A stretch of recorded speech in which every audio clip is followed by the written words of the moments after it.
Educadores do Enem. Você sabe qual foi a doença que mais matou na história da humanidade? Qual foi? Talvez você deve estar pensando AIDS, sífilis, gonorreia e talvez pensando em dengue, zika vírus, chikungunya e a doença que mais matou na história da humanidade foi a tuberculose. Talvez uma das doenças que mais matou na história da humanidade. Segundo a Organização Mundial de Saúde, 7 milhões de pessoas foram diagnosticadas e tratadas de tuberculose no mundo e 1,5 milhão de pessoas morreram somente em 2018. 1,5 milhão de pessoas morreram em 2018. 4.500 pessoas morrem por dia de tuberculose. Tuberculose é uma das doenças que mais matou na história. A nossa aula de hoje, bactérias e bacteriose. E claro, é assim que cai no Enem. Enem cobrou uma questão que diz o seguinte: o que tem em comum Noel Rosa, Castro Alves, Franz Kafka, Álvares de Azevedo, José de Alencar e Frederico Chopin? Todos eles morreram de tuberculose. Que triste, né? Doença que ao longo dos séculos fez mais de 100 milhões de vítimas. Aparentemente controlada durante algumas décadas, a tuberculose voltou a matar.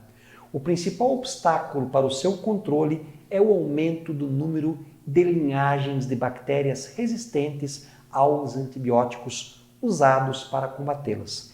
Esse aumento do número de linhagens resistentes se deve a... Gente, observe que num item do Enem, que nós usamos o termo item, pode-se falar questão também, sempre você vai ter um tema gerador.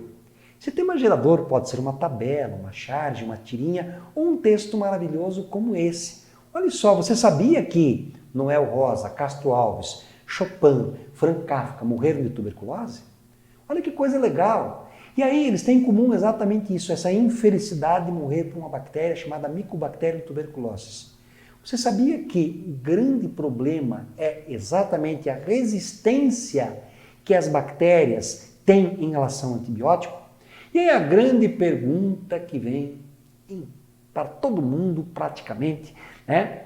A bactéria, ela se tornou resistente por ter contato com o antibiótico? Será que a bactéria se torna resistente? Gente, nós vamos verificar no próprio texto, e eu queria que você voltasse comigo, que diz assim: o principal obstáculo para o seu controle é o aumento do número de linhagens de bactérias resistentes aos antibióticos usada para combater. Este aumento do número de linhagens resistentes se deve, alternativa A, modificações do metabolismo das bactérias para neutralizar o efeito dos antibióticos e incorporá-los à sua nutrição. Será que as bactérias modificaram o seu metabolismo e passaram a comer antibiótico e agora o antibiótico é um produto que eu coloco na minha dieta para ela ficar gordinha, linda, maravilhosa? Será? Obviamente que não, né, gente? Portanto, a alternativa A você descarta. Seguindo, mutações selecionadas pelos antibióticos que eliminam as bactérias sensíveis a eles, mas permitem que as resistentes se multipliquem. Olha só, volte para a pergunta. Este aumento do número de linhagens resistentes se deve às mutações selecionadas pelos antibióticos que eliminam as bactérias sensíveis a eles, mas permitem que as resistentes se multipliquem. Cornélio, não entendi. Segura um pouco e leia os outros itens que podem ser distratores ou gabarito. Mas vamos lá, lendo o próximo, que é a letra C. Mutações causadas pelos antibióticos para que as bactérias se adaptem e transmitem essa adaptação aos seus descendentes. Falar, mas espera aí, Cornélio, mutações causadas pelos antibióticos, os antibióticos causam as mutações? Eu ainda não entendi. Segure um pouco e leia a letra D. Modificações fisiológicas nas bactérias para torná-las cada vez mais fortes e mais agressivas no desenvolvimento da doença.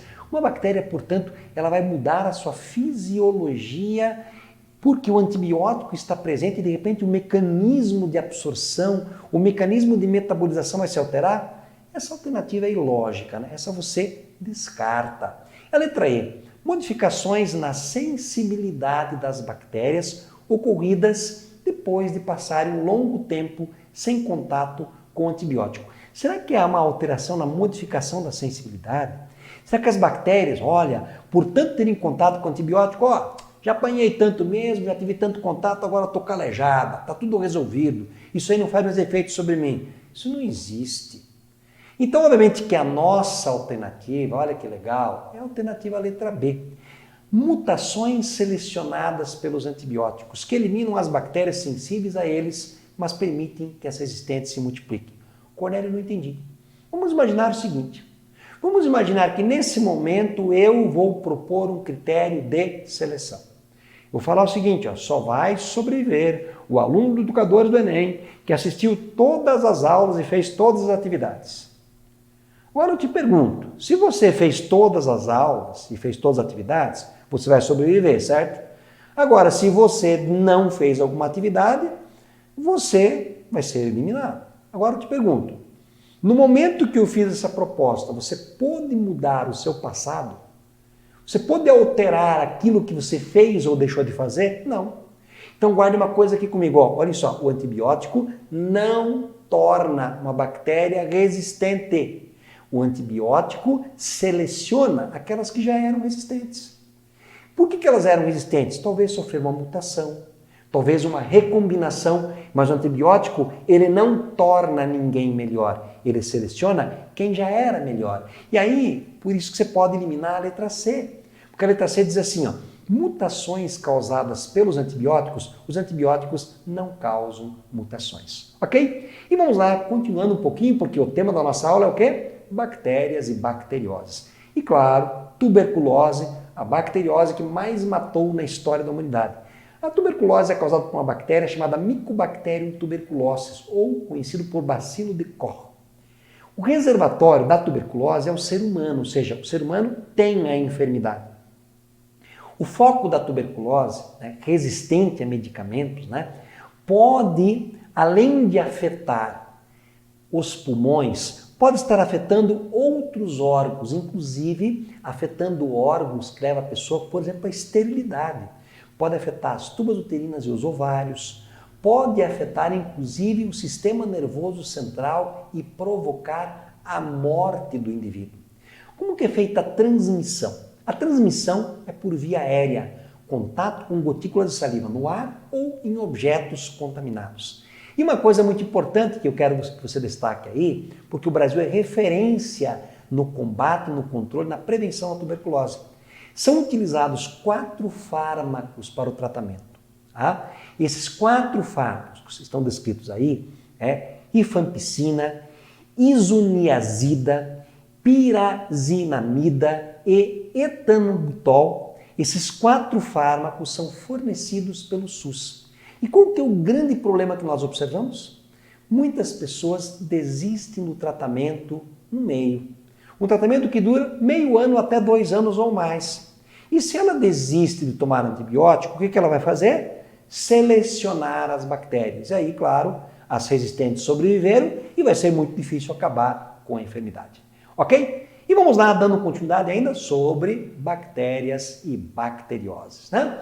Além disso, a tuberculose ela é considerada uma doença negligenciada. O que vem na tua mente quando se fala em doença negligenciada? Muitas vezes, infelizmente, a gente chama de doença de pessoas pobres. Na verdade, de pessoas que foram negligenciadas, talvez, não tendo saneamento, não tendo uma vacinação adequada, não tendo um tratamento, estão em condições que favorecem a contaminação. A tuberculose, sim, é uma doença negligenciada. E qual é a forma de prevenção? A melhor forma qual é? Vacinação. É a primeira vacina que você recebeu no lado direito, deixando aquela marquinha maravilhosa que você tem no braço. A vacina chama-se BCG, Bacilo de Calmette-Guerin. Né? Essa vacina, ela tem pedaços de bactéria, micobactério, que gera imunidade em você. E uma dose só vai gerar essa imunidade.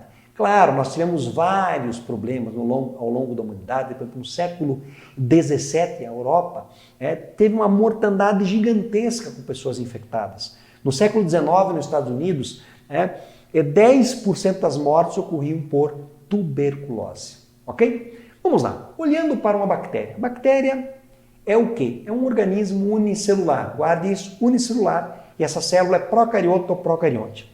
Elas podem viver tanto isoladamente ou formando colônias. Elas podem utilizar o oxigênio ou não, ou seja, serem aeróbicas ou anaeróbicas. A estrutura de uma bactéria, toda célula tem que ter membrana plasmática, hialoplasma, material genético e ribossomos, os ribossomos que formam as proteínas. E uma bactéria ela é revestida, como você pode observar na nossa imagem, por uma parede celular que é composta não por celulose, mas por uma coisa chamada peptídeo-glicanos ou mureína. Então você observa, toda célula tem que ter membrana plasmática, um hialoplasma, um material genético e a organela ribossomo para formar proteínas, ok? E quando uma bactéria tem uma cápsula extra, essa cápsula gera uma resistência maior, especialmente aos antibióticos, ok? Vamos lá. Outro aspecto relevante, a reprodução das bactérias de um modo geral é assexuada. O que é uma reprodução assexuada? Por bipartição. É uma clonagem. Uma bactéria simplesmente cresce e formou duas. Isso é reprodução assexuada por bipartição. Isso é clonagem. Então são clones, são coisas iguais. E também temos reprodução sexuada, quando há troca de material genético. Temos a transformação, a transdução e a conjugação. Então, transformação, se pega material do meio e se insere na bactéria e ela acaba se transformando. Transdução quando um vírus ele acaba como vetor inoculando um material genético dentro de uma bactéria. E conjugação quando há troca de plasmídios. Plasmídios são estruturas, como você pode observar na nossa imagem, de um DNA circular que tem a receita da resistência, especialmente a antibióticos, ok? Temos a transformação, ou seja, pega-se material do meio.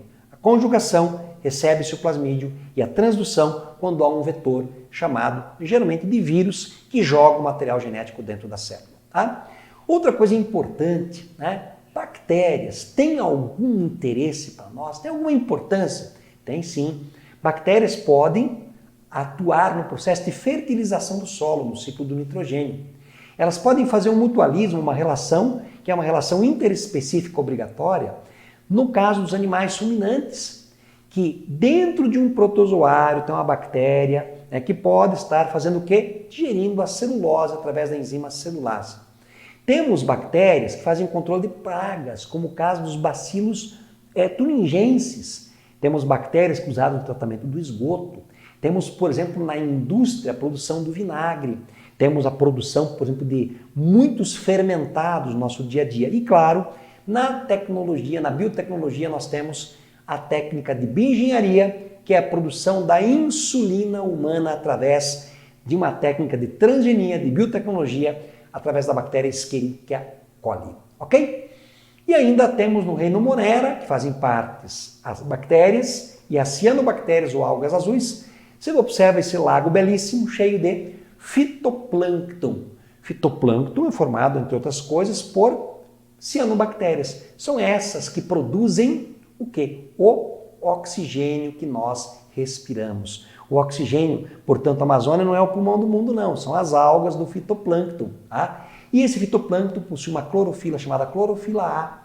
Só que interessante, por ser um organismo procarioto unicelular, não existe cloroplasto. Existe somente clorofila e é feita a fotossíntese. As cianobactérias também podem fazer mutualismo com fungos, com líquens e podem gerar a fixação de nitrogênio, ok? Então a importância interessante também das cianobactérias. E lembrando que temos várias bacterioses, como a sífilis por contato sexual, gonorreia por contato sexual, tracoma, então a clamídia trachomatis também é contato sexual, tuberculose pelo ar, o tétano através de contato com material contaminado, peste negra tem um vetor, que é uma pulga, difteria o ar, leptospirose através da urina do rato, a pneumonia pelo ar, o botulismo através dos enlatados. E, claro, lembrando que muitas dessas enfermidades geram grandes problemas hoje, como é o caso da sífilis, uma das ISTs de difícil tratamento. Portanto, a melhor questão é o quê? Prevenção. Sintetizando a nossa aula de hoje, nós podemos dizer que bactérias e cianobactérias pertencem ao reino Monera. São unicelulares e procariontes, autótrofos ou heterótrofos. ou seja, usam ou não usam a capacidade de poder produzir o próprio alimento. Autótrofos produzem, heterótrofos não produzem. Anaeróbicos não usam oxigênio, aeróbicos utilizam oxigênio. E cianobactérias são autótrofos e bactérias, de um modo geral, são heterótrofos. As bactérias têm uma grande importância como seres decompositores. E lembrar que elas podem causar inúmeras enfermidades que são tratadas com antibióticos. Para a bactéria, usa-se antibióticos. E os antibióticos não tornam as bactérias resistentes. Eles simplesmente selecionam as bactérias resistentes. Ok? Um grande abraço a todos. Educadores do Enem, com vocês, professor Cornélio, Ciência da Natureza, Biologia. E até a próxima.